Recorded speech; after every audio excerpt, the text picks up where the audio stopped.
తాకట్టులో ఉన్న బంగారాన్ని విడిపించి ఆ రోజు ఆన్లైన్ రేటుకే మేము కొంటాం. Sharma gold company.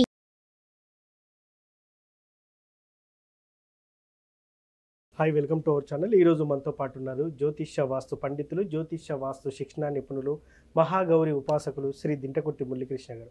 నమస్కారం గురువు గారు. నమస్తే నాన్న. హరి ఓం శివ. ఈ అమావాస్య ప్రత్యేకత ఏంటి సార్? మాఘమాసంలో వచ్చే చివరి రోజు మాఘ అమావాస్య.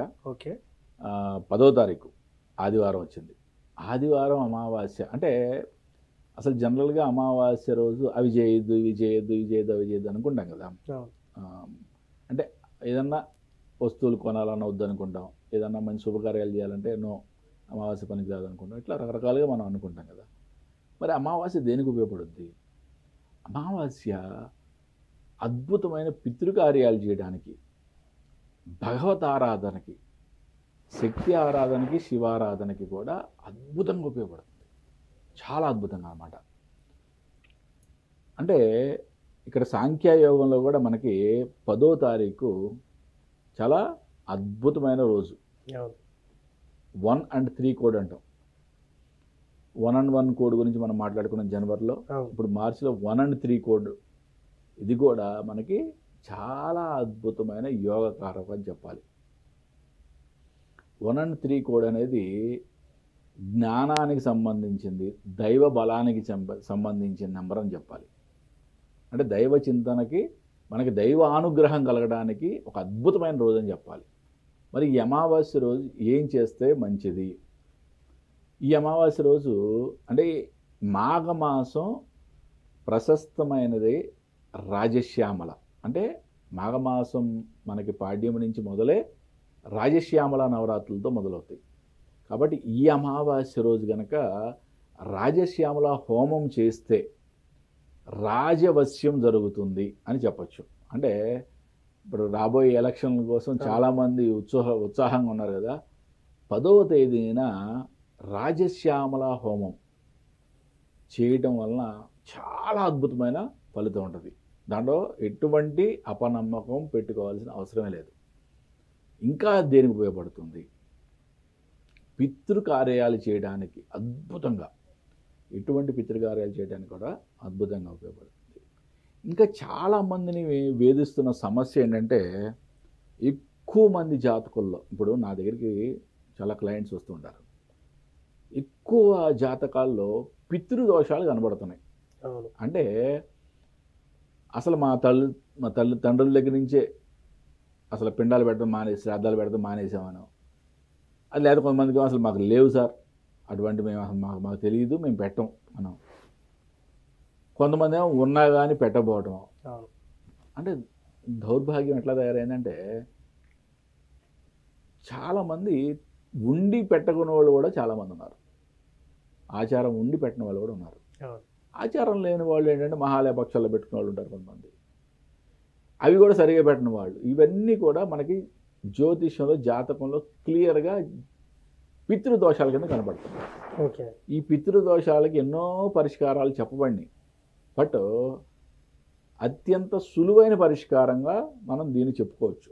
రెండోది, ఈ పితృదోషాల ఎఫెక్ట్ కూడా ఎట్లా అంటే జాతకుని యొక్క మ్యారేజ్ మీద ఎఫెక్ట్ చూపిస్తుంది. మ్యారేజ్ జరగకపోవటం, డిలే ఇన్ మ్యారేజ్, సత్సంతానం కలగకపోవడం, ఇవన్నీ కూడా పితృదోష శాపాల వల్లే జరుగుతూ ఉంటాయి. ఎవరైతే అంటే ఇటువంటి జాతక సమస్యలతో ఉన్నా, ఓకే, పితృదోషాన్ని, పితృలకి శ్రాద్ధం పెట్టట్లేదు అని తెలిసిన ఇమ్మీడియట్గా అమావాస్య రోజు పారే నదిలో పూర్ణ కొబ్బరికాయ, అంటే పూర్తిగా పీసు తీయని కొబ్బరికాయ ఉంటుంది కదా, కొబ్బరి బోండం కాదు, ఓకే, కొబ్బరికాయని మీ యొక్క సంకల్పాన్ని చెప్పుకొని పారే నదిలో వదిలిపెట్టడం ద్వారా పితృదోషాలు తొలగిపోతాయి.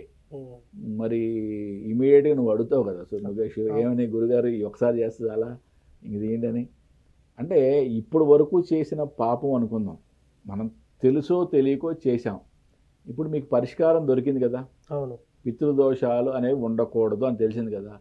తెలిసినప్పుడు ఇప్పటి వరకు చేసిన తప్పుకి పరిష్కారంగా ఈ కొబ్బరికాయను వదిలిపెట్టాం. నెక్స్ట్ నుంచి మళ్ళీ వాళ్ళ యొక్క తిథి నాడు కంపల్సరిగా శ్రాద్ధ కర్మలు నిర్వహించండి. పితృదోషాలు అనేవి ఉంటే ఓకే, డిలే ఇన్ మ్యారేజ్, సత్సంతానం కలగదు, ఓకే, ఎంత కష్టపడినా పైకి ఎదగడం అనేది ఉండదు. ఇవన్నీ కూడా పితృశాపాల వల్ల కలుగుతాయి. కాబట్టి ఎట్టి పరిస్థితుల్లో అటువంటి శాపాలకి గురి కాకుండా ఉండాలంటే ఇప్పటివరకు జరిగిపోయిన దానికి ప్రాయశ్చిత్తంగా మీరు ఈ పరిహారం చేయండి. నెక్స్ట్ వాళ్ళ యొక్క తిథి నాడు శ్రాద్ధ కర్మలు చేయడం అనేది విధిగా పెట్టుకోండి, చాలా ఇంపార్టెంట్ ఇది.